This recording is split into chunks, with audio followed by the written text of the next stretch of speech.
Kami hinihingi na bagay po sa inyo. Ang hinihingi lang po namin ay inyong oras po para sa pakikinig ng salita ng Diyos. Kaibigan, may tanong po ako sa inyo.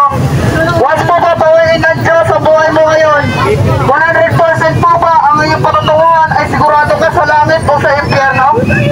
Kung hindi pa kaibigan, kaya ako po ay nandito upang ibahagi ang kaligtasan na ginawa ng Diyos sa cross ng Kalbaryo. Kaibigan, sabi sa Hebrews chapter 9 verse 27, itinakda sa tao ng medyo ng pamatay at pagkatapos nito ay pag-uukog. Kaya kaibigan, nagtatanong ka ba sa iyong sarili sa araw na ito, pag ikaw ba ay bawiin ngayon ng Diyos ang iyong buhay, at hindi ang para ba yung pagtunguhan ay sa langit o sa impyerno? O hindi pa kaibigan, sabi sa Romans chapter 3 verse 10, gayang na nasusulat, walang matuwid, wala kahit isa. At lahat po tayo ay makasalanan po, at lahat po tayo ay pupunta sa lugar ng impyerno dahil po sa ating kasalanan. At sabi sa Revelation chapter 21 verse 8, ngunit sa mga duwag at sa mga hindi sumasampalataya at sa mga kikiapin at sa mga sumasampal sa Diyos at sa mga nangangalunya at sa lahat ng sinungaling, ang kanilang bahagi ay nagbibigas sa atin na sobre sa siyang kalawang kamatayan. Kaibigan, kaya ito ay binabahagi ko po sa inyo ang ginawa ng Diyos na kaligtasan na libre sa inyo upang inyo malaman na kayo ay mahal ng Diyos. Bakit po ay na po kami, ang tao na lilikha niya ay pupunta sa lugar ng impyerno. Kaya sabi sa John 3:16, kaya na lamang ang pag-ibig ng Diyos kung ganlibutan, ibinigay niya ang kanyang buktong na anak, ibinigay na anak, upang ang sinuman sa kanya ay sumampalataya ay huwag matahamak, kundi magkaroon po ng buhay na walang hanggan. Kaibigan, paano nga ba natin makakamtan yung buhay na walang hanggan at kapatawaran ng Panginoon? Unang bagay, kaibigan, kailangan natin aminin na tayo po ay makasalanan. Kahit po ba? Tama? Bakit tayo makasalanan ba? Kailangan natin aminin na tayo po ay makasalanan sa harapan ng Panginoon.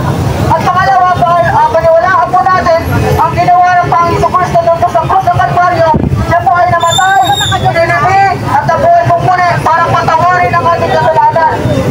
O po, pangatlo, tanggapin po siya bilang Panginoon po at nakapagligtas. Kapagkat po, wala pong religion, wala pong sa mga mabuting gawa para tayo po ay pupunta ng langit. Sapagkat sabi sa Ephesians chapter 2 verse 8, for by grace I am saved through faith, in not yourself, the gift of God, not of works, and innovation po.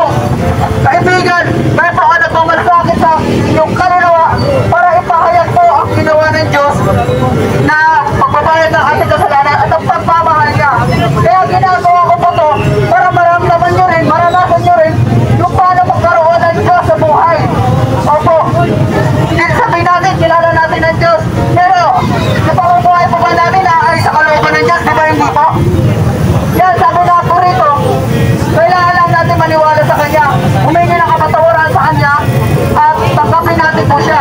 Kapag sabi sa Romans chapter 10 verse 9, sapagkat kung ipapahayag mo sa iyong bibig si Kristo na Panginoon na dapat ligtas, at sumampalataya ka, ikaw po ay maliligtas.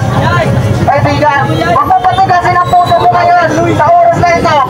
Sapagkat, kaibigan o kapatid, kung sa pamilya ng Diyos ang buhay mo ngayon at hindi mo siya tinanggap ngayon at nagmamatigas ka sa salita ng Diyos, pag namatay ka ngayon, wala na po second chance na mapatawarin ka ng Panginoon na nasa impyerno ka na. Ang impyerno po hindi po biro.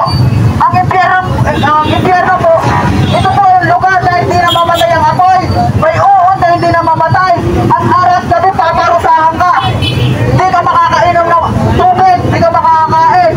Sapagkat po, ang doon po, ang impyerno po, ayun po ang buot ng Diyos. Once na dumating ka na ron, wala nang second chance na ibibigay sa'yo. Ang second chance na binigay sa'yo ngayon, kaibigan nyo nakikinig, nakapapakinggan ka pa yung salita ng Diyos ngayon, buhay ka pa ngayon. Kaya kaibigan, basta tanggapin mo ang Panginoon sa buong puso mo at buong kaluluwa mo ngayon, ang pangako ng Diyos sa'yo ay buhay na walang hanggan noon po sa langit. Kung nais mo tanggapin ang Panginoon ngayon, nililit mo kita sa isang panalangin na ganito at isipin mo, ikaw at ang Panginoon ang kinakausap mo. Kapag nag-uusap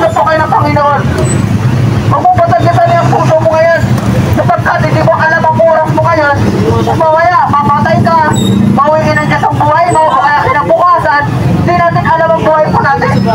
Kung kailan tayo mabubuhay.